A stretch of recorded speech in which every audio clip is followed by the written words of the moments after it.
اور یاد رکھیے انہوں نے اس لیے جنگل اختیار کیا تھا، انہوں نے سلطنت اور حکومت کو ٹھوکر مار دی تھی۔ اس وقت کا جو حکمران تھا اس نے پیشکش کی تھی ہمارے ساتھ بیٹھا کیجیے، ہمارے پاس بیٹھا کیجیے۔ فرمانے لگے تمہیں کیا لگتا ہے یہ سلطنت کے لیے ہم نے گھر قربان کیا؟ فرماتے ہیں یہ سلطنت ہمارے قدموں کے دھول برابر بھی نہیں ہے۔ یہ کہہ کے آپ نے ٹھکرایا تھا اور جنگل میں آ گئے تھے، اللہ اللہ میں رہتے تھے۔ جانتے ہو جب اس جو خیمہ تھا اس کے سامنے سے شمر لعین کا گزر ہوا، اسے پیاس لگی تھی، اس نے سواری کو روکا اور آواز دی ہے کوئی خیمے میں؟ تو جانتے ہو امام زین العابدین نکلے، کہا کیا بات ہے؟ کہا پیاس لگی ہے۔ اندر گئے، آپ نے پانی دیا، پھر کہا اور لائیے، پھر دیا، پھر کہا اور لائیے، 3 پیالے پانی دیا۔ جب 3 پیالے پانی شمر پی چکا، اس نے کہا لگتا ہے آپ نے مجھے پہچانا نہیں۔ کہا تو نے یہ بات کیوں کہی؟ کہا اگر پہچان لیتے تو پانی نہیں پلاتے۔ جیسی اتنی بات سنی امام زین العابدین کی چیخ نکل گئی، فرمانے لگے سن، اپنے باپ کے قاتل کو بھی کوئی بھول سکتا ہے؟ اپنے باپ کے قاتل کو بھی کوئی بھول سکتا ہے؟ کیا مجھے یاد نہیں ہے کہ تو نے میرے باپ کے گلے پہ خنجر کے 12 وار کیے تھے؟ کیا مجھے پتا نہیں ہے تو وہ ہے جس نے میرے باپ کے گلے پہ خنجر کے پیدر پہ وار کر کے کاٹنے کی کوشش کی تھی؟ میں تجھے کیسے بھول سکتا ہوں؟ کہا پھر پانی کیوں پلا دیا؟ کہا تو نہیں جانتا کہ جو تم نے کربلا میں کیا تھا وہ تمہارا کردار تھا، اور جو میں نے کیا کہ یہ اہل بیت اطہار کا کردار۔ کیا کہنے، زندہ باد زندہ باد۔ پہچان شجروں سے نہیں ہوگی، پہچان نسلوں سے نہیں ہوگی، پہچان نسب سے نہیں ہوگی، پہچان آپ کے کردار سے ہوگی۔ اگر آپ پیاسوں کو پانی پلاتے ہیں تو پھر حسینی ہے، اگر آپ بھوکوں کو کھانا کھلاتے ہیں تو پھر حسینی ہیں، اگر آپ مسجد میں قرآن پڑھتے جا کر کے تو پھر حسینی ہیں۔ خدا کی قسم جب تم تلاوت دستاریق کو کرو گے، سیدہ زینب بھی مسکراتی ہوں گی، خاتون جنت بھی مسکراتی ہوں گی، اور میرا حسین بھی دعائیں دیتا ہوگا۔ اور جب تم قرآن پڑھو گے، نجف اشرف سے مولا کائنات کی اٹھ اٹھ کے ہاتھوں کی پھیلی جھولیوں کی دعائیں آتی ہوں گی، کہیں گے مالک جس نے ہمارے دھرم کو بچا کے رکھا ہے، ہمارے اصول کو بچا کے رکھا ہے، اللہ ان کے نسلوں میں برکت عطا فرما دے۔ اور برکت کا مطلب یہ نہیں ہوتا ہے کہ گھر میں 18 بیٹے پیدا ہو جائیں، برکت کا مطلب یہ ہوتا ہے کہ کربلا سے ایک آیا تھا بچ کر کے، جسے دنیا زین العابدین کہتی ہے، آج پوری دنیا میں اسی کی نسل نظر آ رہی ہے، آج پوری دنیا میں انہی کی نسل نظر آ رہی ہے۔ میرے امام نے کہا تھا تیری نسل پاک میں ہے، بچہ بچہ نور، جو رضوی ہے وہ بولے زور سے، بچہ بچہ نور کا، تیری نسل پاک میں ہے، بچہ بچہ نور کا۔ اچھے سے یاد ہوگا نا، پڑھے نا میرے ساتھ، تیری نسل پاک میں ہے، بچہ بچہ نور کا، تو ہے عین نور تیرا، سب گھرانہ نور کا، سب گھرانہ نور کا۔ وہ لوگوں، ہم کردار میں بھی مسلمان بنے، گفتار میں بھی مسلمان بنے، ظاہر میں بھی مسلمان بنے، باطن میں بھی مسلمان بنے۔ میں نے آپ سے پوری بات کہی، میں نے عرض کی آپ سے لوگوں دلوں میں جگہ پیدا کرو، ایک دوسرے کا پیار بانٹو۔ آج کے بعد کوئی بھائی کسی بھائی کو 10 روپے کے لیے بھی کچہری کے لیے نہ مجبور کرے۔ آج کے بعد کوئی بھائی اپنی بہن کو گریبان پکڑ کے غیر کی عدالت میں گھسیٹ کر کے بار بار اس کے سامنے ننگے سر ہونے کے لیے مجبور نہ کرے۔ کیا چلا جاتا ہے یار، کیا چلا جاتا ہے؟ ابا کی ساری جائیداد بیٹے لے کے بیٹھ جاتے ہیں۔ معاف کیجئے گا، حج کا وقت ہے، کتنے لوگ اولاد کا حق کھا کے حج کو گئے ہوں گے، کتنے لوگ بیٹیوں کا حق مار کے کعبے کا طواف کر رہے ہوں گے۔ ڈر نہیں لگتا؟ لاکھ بار کہو لبیک لبیک لبیک، اگر اس نے ایک بار کہہ دیا لا لبیک تو تیرا پورا سفر خراب ہو جائے گا۔ 1 روپیہ کسی کا لے کے نہ اس کی حدوں میں داخل مت ہونا۔ بیٹی کا بھی حق دے کے جائیے گا اور بیٹوں کا بھی حق دے کے جائیے گا۔ کئی بار بقرعید آ رہی ہے، کئی بہنوں کو انتظار ہوگا بھائی کا فون آئے، بھائی ایک بار دعوت دے کے کہے تجھے آنا عید پہ، لیکن میٹھی عید پہ بھی ایک کال نہیں آئی، بقرعید پہ بھی ایک کال نہیں آئی، سالوں سال بیت گئے، ہم بہنوں کو فون نہ کر سکے۔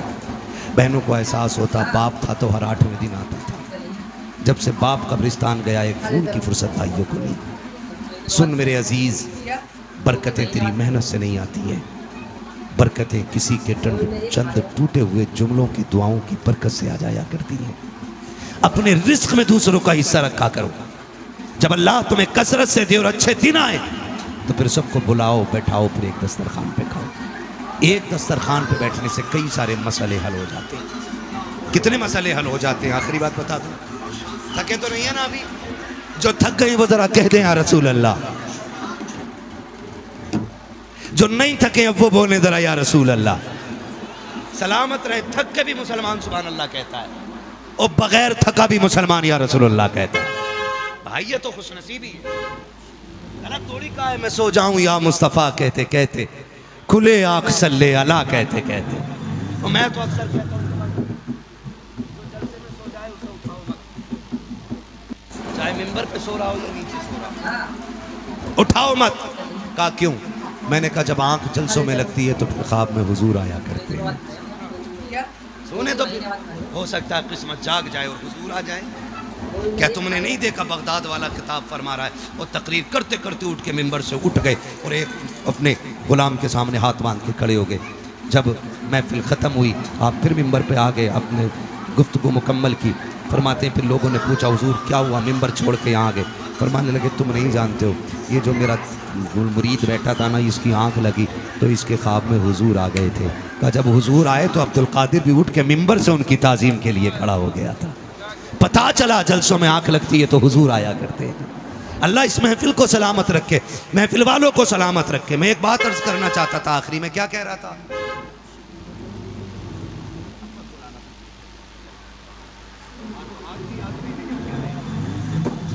آخری بات سن لے, میں نے کہا تھا دعوتیں کیا کرو ایک دوسرے کی. اللہ اگر توفیق دے تو دسترخوان پہ دوسروں کو بلاؤ, فائدے. آ کے کہتے ہیں حضرت جی امبا کی بڑی یاد آ رہی ہے, 6 سال ہو گئے ایک دن بھی خواب میں نہیں آئے, کدھر نکل گئے؟ کوئی کہہ رہے اماں دیکھنا چاہتا ہوں, کوئی دعا بتا دو, تم تو بڑی تقریریں کرو, اماں دیکھ لوں میں خواب میں. تو مجھے خواب کی دعا تو نہیں آتی ہے, البتہ جاگتے ہوئے دیکھنے کا طریقہ ایک میں بتا دیتا ہوں.